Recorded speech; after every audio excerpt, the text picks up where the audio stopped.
advice would you give people who want to be doing what you're doing? We have friends that are like, hey, you know what, I've been doing stand-up comedy or I've been rapping for like a year or two. Yeah. And I want to try this YouTube thing out. And then they start thinking about, okay, let me think, what's my demographic and this. And they think about all the things that are non-content related. That's the industry coming in for you. Exactly. And I'm like, you know what, you just need to shut the hell up, start making content, and then on YouTube, it's the perfect place for your audience to find your content. Right. No longer do you need to be like, oh, should I be sponsored by Maybelline? Like there's no important, I mean, there's You no... would be a great spokesperson for Maybelline, actually. There's like no reason to do all that stuff. It's like YouTube, it's a whole different science than traditional So what is media. the science of YouTube? Like, you know, once you have great content, you know, what tips can you give people, whether it be uploads or tags or... I think if the content's really good, then manipulations don't matter.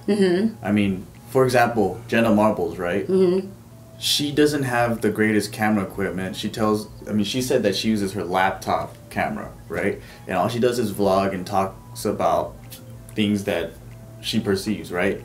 And people love the content so much, they overlook what tag she, like her title, anything. It's just she has this following built around her opinions.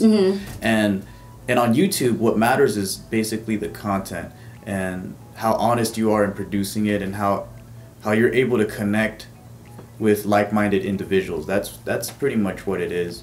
And like quality and all that stuff, that just helps you enhance your content, but don't get too caught up in the technical aspect of it, because you're trying to be an artist, which is expressing yourself and being able to connect to your audience. You're not there to impress your peers. So you're not there to impress other artists, even though that's kind of cool, but yeah. That's how you get respect, but you need to get an audience to gain respect too. Right. So I think that's what the success of YouTube is all about. Do you have another channel for your vlogs, your personal vlogs? We all have personal channels, and we have I have one, he has one, Giovanni has one. We have one for just gaming, where we do gaming commentary and everything related to games that we play.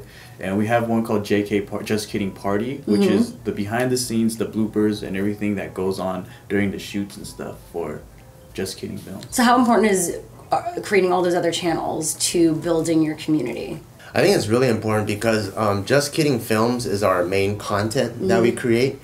And then so that's the stuff that we pride ourselves on, and that's the stuff that has the most transitional value to going into features or TV.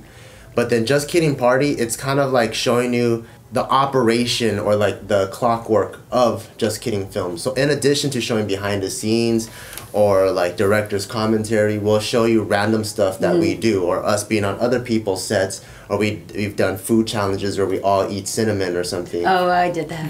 Oh, it was not good. At what point should a channel be starting those other types of channels? A lot of people might say like, oh, don't spread yourself too thin. If your channel's not built up, what's the point of having that extra channel that you want all the eyeballs going to one place? I think it really depends, because for us it's just been organic. Yeah.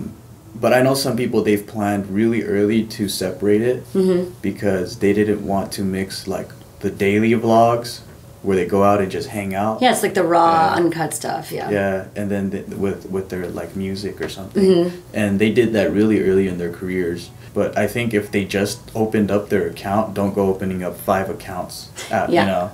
But just wait for that traction. What's the process of creating a Just Kidding Films video?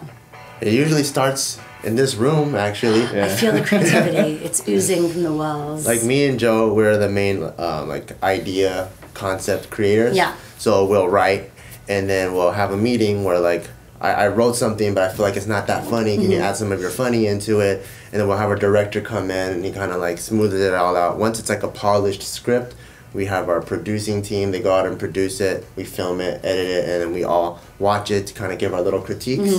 So it's kind of like a full-on production company, but we just do it in like a micro format where no one is like 100% content creator, 100% director. It's like even the producer might be 5% director, and like, or even during the script read, they might be like, oh, you know what, it might be funnier instead of a lollipop if I brought in a wrench or something. And I'm like, okay, let me change that.